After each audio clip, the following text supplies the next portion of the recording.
갑진년을 맞이하는 기념으로 살펴보는 세계 특수부대 순위를 아시나요?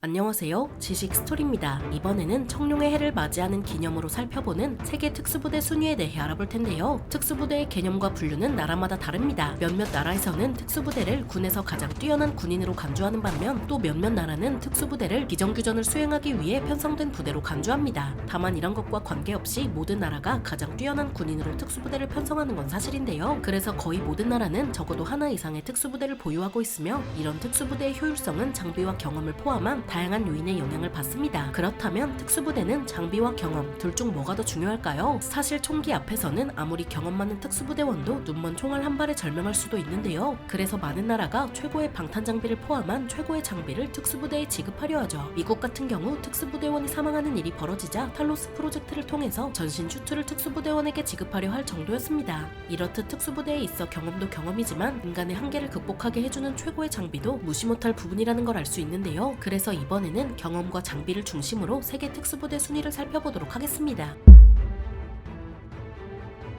GSG-9은 대테러 임무를 주로 수행하는 독일 연방경찰의 특수부대로 장크트 아우구스틴과 베를린에 본부를 두고 있습니다. GSG-9은 고도로 훈련된 400명의 인원으로 구성되어 있으며 임무 특성상 신원은 기밀로 보호되는데요. GSG-9은 경찰 특공대와 달리 국내만 담당하는 게 아니라 해외에서 임무를 수행하기도 하며 외국인을 구출할 권한도 부여받을 수 있습니다. 1972년 민헨 올림픽 참사를 계기로 창설된 GSG-9은 1977년 첫 임무인 마법의 불꽃 작전에서 SAS와 함께 섬광탄을 활용해 인질을 성공적으로 구출합니다. 마법의 불꽃 작전 이후 1500회에 달하는 임무를 수행한 GSG-9은 그 많은 임무를 수행하는 동안 총기를 사용한 건 손가락으로 셀 수 있을 정도로 적습니다. GSG-9은 독일의 유명 총기 업체인 H&K와 밀접한 관련이 있는데요. G36C도 GSG-9의 요구로 개발되었으며 여전히 G36을 주력 소총으로 운용하고 있죠. 4만 달러짜리 야간 투시경을 도입했으면서도 G36을 고집하는 이유는 그만큼 국산 소총에 대한 자부심이 있는 것 같습니다.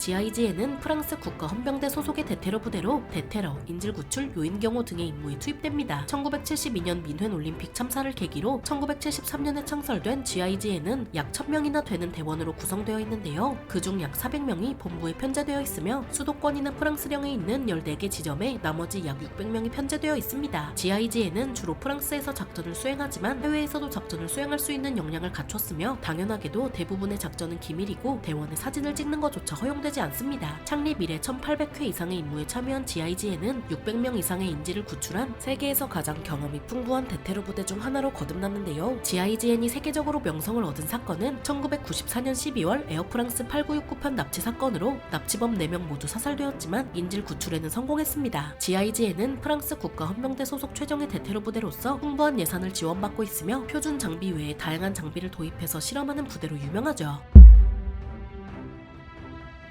SASR은 호주 육군의 특수부대로 1957년에 창설된 유서 깊은 특수부대로서 SAS의 영향을 아주 짙게 받았습니다. 이들의 좌우명은 SAS와 마찬가지로 용감한 자가 승리한다이며 1964년 8월 연대로 확대되었고 서호주 퍼스 시외의 캠벨 기지에 본부를 두고 있는데요. 베트남전에서는 정찰, 정보 수집, 매복 등의 임무를 수행하며 정글의 유령이라는 별명을 얻었습니다. 1978년 2월 시드니 힐튼 폭탄 테러 사건 이후 1979년 8월 대테러 부대를 창설하기도 했으며 소말리아, 동티모르, 이라크, 아프간 등 세계 각지에서 평화 유지 임무를 수행했습니다. SASR은 미국 장비를 가장 많이 운용하지만 신뢰성이 입증된 독일 장비도 어느 정도 도입해서 운용하는데 대표적으로는 HK416이 있죠.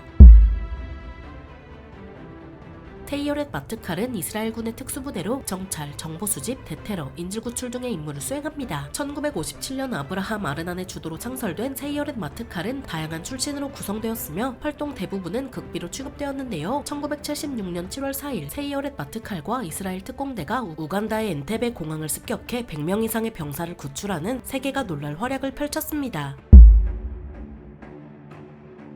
JW 그롬은 폴란드군 특수전사령부 소속 특수부대로 약 250명의 인원으로 구성되었으며 폴란드군에서 가장 뛰어난 부대로 여겨집니다. 1990년 6월 13일에 JW230으로 창설되어 1994년 IT에서 첫 임무를 수행한 후 대중에게 그 존재가 알려졌는데요. 2002년 총 40명의 대원이 아프간에서 작전을 수행했으며 2003년 이라크전에서는 영국군과 미군과 함께 연합작전을 수행하기도 했습니다. 이후 2007년부터 2021년까지 JW 그롬은 아프간 특수부대와 함께 작전을 수행했으며 2022년에는 우크라이나를 방문하는 폴란드 대통령을 경호하는 임무를 수행했습니다. 대통령 경호를 맡는 이들은 세계적으로 유명한 오스트리아, 벨기에, 독일, 미국 총기로 무장했으며 그 외에도 대물 저격 소총이나 대전차 미사일 등 임무에 맞는 다양한 장비를 운용하죠.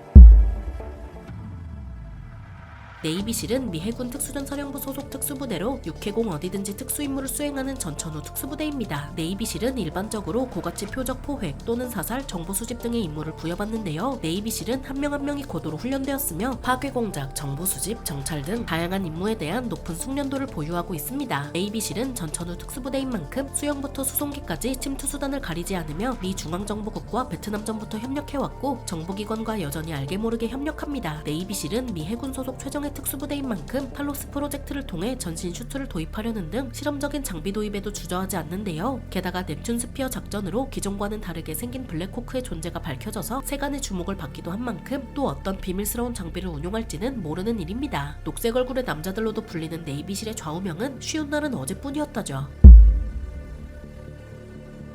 알파그룹은 러시아 연방보안국 소속 특수부대로 1974년 KGB에 의해 처음 창설되었고 러시아 지도부에 의해 직접 통제받습니다. 아프간전부터 우크라이나전까지 셀 수 없이 많은 임무를 수행한 알파그룹은 러시아 최정예 특수부대라 해도 과언이 아닙니다. 그러나 2002년 모스크바 극장 인질극에서는 수면가스를 살포하고 진입해 인질범 40명을 사살했지만 무차별적인 수면가스 살포로 인질 130명이 사망하는 대참사가 벌어지고 말았는데요. 또 2004년 베슬란 학교 인질극에도 알파그룹이 투입되었지만 1200명의 달하는 인질을 중무장한 상태로 구출하려다 334명의 인질이 사망하고 대원 10명이 전사하는 대실패로 끝나게 되었습니다. 다만 알파그룹이 실패하기만 하는 건 아니라서 레드 마피아 소탕에 앞장섰고 우크라이나전에서도 조용히 활동하고 있습니다. 알파그룹은 러시아 최정예 특수부대라 할 수 있는 만큼 서방 세계의 특수부대에 뒤떨어지지 않도록 서방 세계의 장비를 대량으로 운용하고 있죠.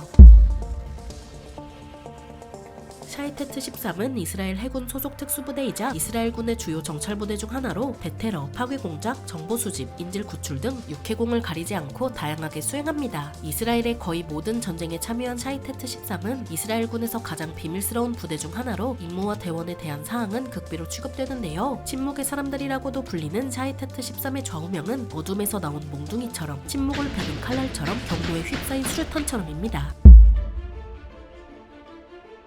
제1특수부대 작전군견대 델타는 델타포스, 전투응용그룹, 육군 구획분대, 태스크포스 그린 등 다양한 이름으로 불리는 미 육군 특수부대입니다. 델타포스의 임무는 주로 대테러, 인질구출, 유격전, 정찰, 그리고 고가치 표적 확보 및 사살 등 대내외적으로 민감한 임무를 수행하죠. 델타포스는 수많은 테러로 인해 미 정부가 대테러 부대에 대한 필요성을 느끼면서 1977년에 창설되었습니다. 그린벨의 장교이자 참전용사인 찰리 베귀드는 유격전부터 대테러까지 다 할 수 있는 자율적인 팀을 구상했고 그렇게 1977년 11월 19일 창설되었는데요. 1980년 4월 24일과 4월 25일 밤 델타포스는 인질 구출 작전인 이글클로 작전에 참여했지만 헬기 고장으로 작전에 실패했습니다. 이러한 실패를 교훈 삼아 제160 특수작전 항공연대가 창설됐으며 전천후로 작전을 수행할 수 있는 네이비실을 창설했고 합동 특수전사령부를 설치해 특수부대의 지휘체계를 일원화했습니다. 그 중심에 있던 델타포스는 원래 존재 자체도 기밀이라서 대원이 사망하지 않는 한 공개하는 게 없을 정도인데요. 델타포스는 군인처럼 보이지 않기 위해 머리와 수염을 기르고 해외에서의 작전 재량권을 보장받습니다. 델타포스가 수행하는 임무가 어떤지는 기밀이지만 그레나다 침공, 파나마 침공, 모가디슈 전투, 항구적 자유작전, 이라크전 등 세계 각지에서 민감한 임무를 수행했습니다.